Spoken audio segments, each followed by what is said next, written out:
The wind rolled across the empty plains like a restless ghost, lifting thin veils of dust that shimmered in the sinking sun. Miles of amber grass bent in. The breeze, whispering stories of men who'd come and gone, cowboys who'd chased fortune, love, or forgiveness, and found none. On the horizon, a single rider moved slowly, his hat pulled low, his coat worn from years of rain and regret. His name was Cole Hartman, and folks called him the lonely cowboy. Cole had spent most of his 40 years chasing cattle and forgetting faces. He didn't talk much, didn't stay long anywhere, and never looked back. His horse, Jasper, was the only creature that knew his real heart, quiet, tired, and still hurting from the memory of a woman he once promised. Forever to the sky above him burned crimson as he guided Jasper toward the small, dust-bitten town of Willow Bend, hoping only for a warm meal and a bed.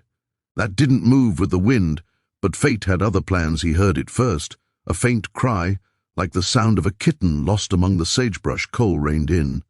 Jasper, listening. Then came another voice, soft and desperate, the kind that snatched a man's heart before his mind could reason. "Please, mister, wait." Out from behind an old well appeared a young girl, maybe 9 or 10, barefoot and covered in dust. Her little arms struggled to hold a bundle wrapped in a tattered blanket. When she reached the middle of the road, she stopped and looked up at him with eyes so wide and frightened that Cole felt his throat tighten. Can you buy us, mister?" she asked, her voice trembling but brave for a moment. Cole thought he'd misheard her. "What'd you say, kid?" the girl swallowed, clutching the bundle tighter. "Buy us, me and my baby brother," Mama said. "Somebody might, if we ask nice." Her lips quivered, but she kept her chin up. "We don't cost much." Cole froze, his hand still on the reins. "Where's your mama, sweetheart?" She turned, her head toward the edge of the road where a small figure sat, slumped beside a broken wagon wheel. A woman, pale and weak, her dress torn, her hair stuck to her face. Cole's chest tightened as he dismounted and walked over. The woman's eyes fluttered open when his shadow fell over her. "Please," she whispered, her voice louder than the wind. "My name's Anna. I can't go on my babies." She coughed hard, trying to sit up. "Take them, give them a life." "That's all I ask." Cole knelt beside her, removing his hat. "Ma'am, you need a doctor. There ain't one near enough," she said, shaking her head. "Been walking 3 days since the wagon broke my husband. Bandits took him." Her eyes filled with tears. "I told the girl maybe someone would stop, maybe someone with a kind face." Cole felt the old ache of memory, the night he'd lost his own family to fever, the weight of a tiny grave he'd never spoken of. The little girl stood behind him, staring up with hope so raw it almost hurt to look at her. "Please, mister," she whispered. "Don't leave us." The cowboy swallowed hard. He wasn't the savin' type, but some moments break a man's rules without asking permission. He lifted the woman gently and carried her to the shade of the wagon. Her skin burned with fever, her breath shallow. The girl laid the baby down. Beside her, the child, barely a year old, cheeks hollow but eyes curious. Cole opened his saddlebag and pulled out his canteen, pressing it to the woman's lips. "Easy," he said quietly. "Drink slow." She obeyed, managing a weak smile. "You got a good heart. Cowboy don't know about that," he murmured. "Just couldn't ride on." By the sun dipped lower, painting the sky in bruised purple. Coyotes began to cry in the distance. Cole knew they couldn't stay there through the night. He glanced at the broken wagon, then at Jasper. He could take all 3 if he loaded them careful. It wouldn't be comfortable, but it was life. He turned to the girl. "What's your name?" "Miss Lila, sir." "All right, Lila, we're going to get your mama to town. There's a doctor there." Her face lit up with fragile hope. "You'll really help us, reckon I will," he said, lifting the baby into his arm. "Now grab what you can. We ride." By the time they reached Willow Bend, the stars had come out in thick handfuls. The town was quiet.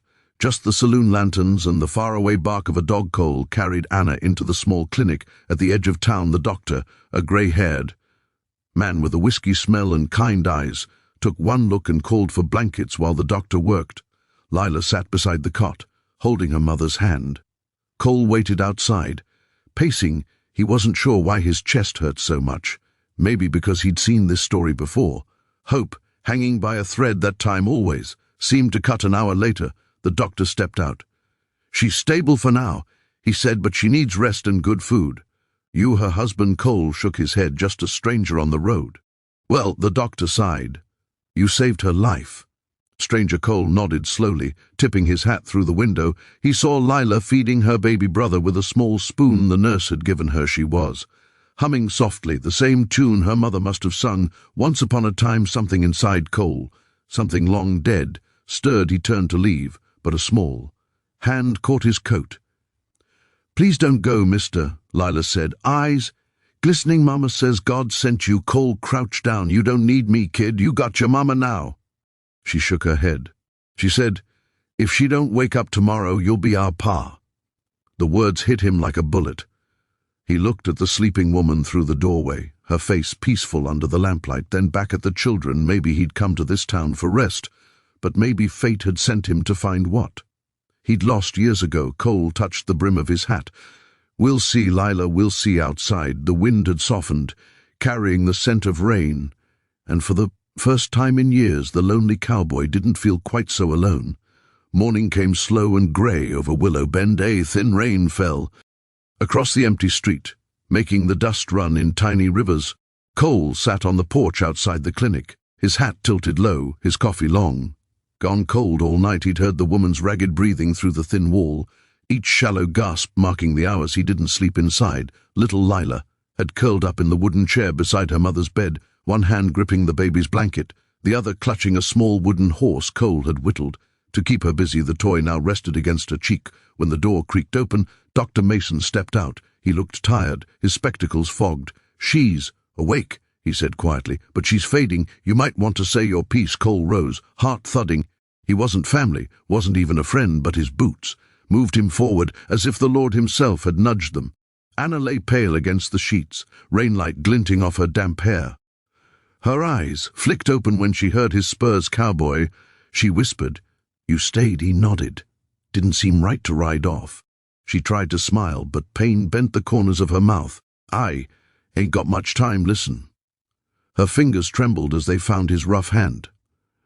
My husband, Tom Riley. If he's alive, he'll come looking. But if he don't, these young'uns need someone. You said you had no kin. Cole's throat closed. None. Left, then maybe the good Lord meant you to be theirs. He shook his head. Ma'am, I'm no good at staying put. I roam. I break things. I touch Anna's eyes. Softened, sometimes broken things fit together better than new ones. She coughed hard. A thin line of blood touched her lip. Promise me you'll see 'em safe. That's all I ask. Cole swallowed the lump rising in his chest. He'd made one promise before, to a dying woman on another lonely night, and failed to keep it. But something about Anna's faith, the way her frail hand clung to his, made the old fear bend instead of break. I promise, he said. A tear rolled down her cheek. Thank you, Mr. Hartman. She slipped into sleep again, the kind that doesn't lead back to waking. Cole stood there long after the doctor drew the sheet over her face. The room felt heavy, filled with the sound of quiet sobbing.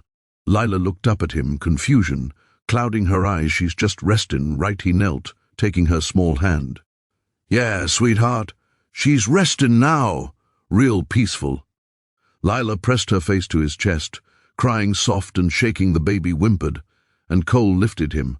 Rocking awkwardly, the child stopped crying, small fingers catching the edge of his coat. By the time the rain stopped, Cole had buried Anna Riley beneath the willow tree behind the clinic. No preacher, no fancy words, just a cowboy's hat pressed to his chest, and a promise whispered into the wind. That evening, the town gathered at the saloon. Folks whispered about the drifter who'd taken in 2 orphans. Some called him kind. Others said foolhardy. Cole didn't care what any of them thought he'd bought. Supplies, milk, blankets, and a rickety wagon, and was set to leave at dawn. Lila sat beside the fire, the baby asleep in her arms. Where we going, mister?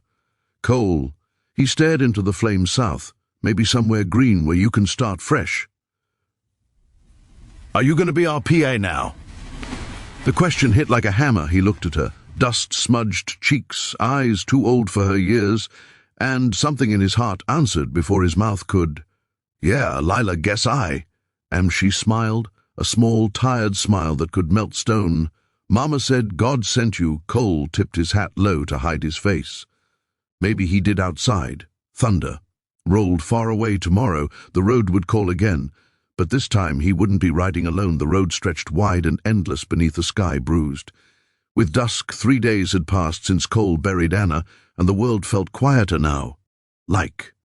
It was waiting to see what kind of man he'd become. The wagon rattled over dry earth, wheels creaking in rhythm with Jasper's hooves. Lila sat beside him, humming to the baby she now called Luke every few miles. She looked up at Cole, like she was still making sure he wouldn't vanish the way men sometimes did. They rode through ghost towns and gullies, through wind that stung and nights that bit, but Cole never once complained. He fixed the wagon, mended clothes, told Lila stories about the stars, how each one might be someone watching over them. The little girl believed every word. For the first time in years, Cole felt something that almost scared him. Belonging one evening, they camped by a river lined with willows. The baby slept near the fire, wrapped in a patchwork quilt they'd found in the wagon. Lila leaned against Cole's arm. "Mr. Cole," she said softly, "do you ever miss your mama?" He stared at the flames every day. "Then maybe she's one of those stars you talked about." Cole smiled faintly. "Maybe she is." For a long moment, the silence between them felt warm, not lonely. Then a sudden rustle came from the trees. Cole's hand went straight to his revolver. Out stepped 2 men, shadows slick with moonlight. "Evening, stranger." One drawled, "Mind if we share your fire?" Cole didn't like their tone. Their eyes weren't hungry for warmth. They were hungry for what he had. "Fires big enough for the both of us," Cole said, voice calm, hand still near his gun. "But best you leave the wagon be." The taller man grinned. "That's a mighty fine horse you got, and a mighty heavy purse, I reckon." Cole rose slow, meeting their eyes. "You reckon wrong." The standoff crackled like lightning before the bandit could draw.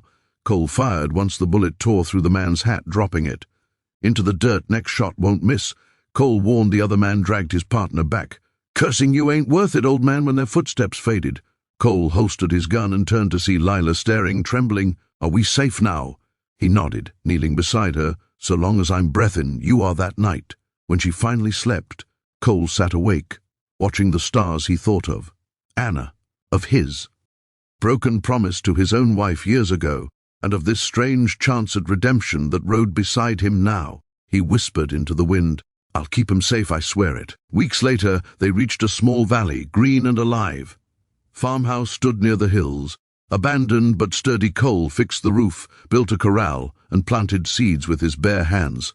Lila laughed again, chasing chickens he bought from a trader. The baby learned to walk between Cole's boots, giggling every time he stumbled. One golden evening, Lila ran up, holding a wildflower. "Mr. Cole." "No, Pa, look." He took the flower gently, tucking it behind her ear. "You done good, sweetheart." For the first time in years, Cole. Hartman smiled, not the hollow kind, but one that reached his eyes. He looked out at the sunset, the land glowing like forgiveness itself, and whispered, "Guess we finally found home."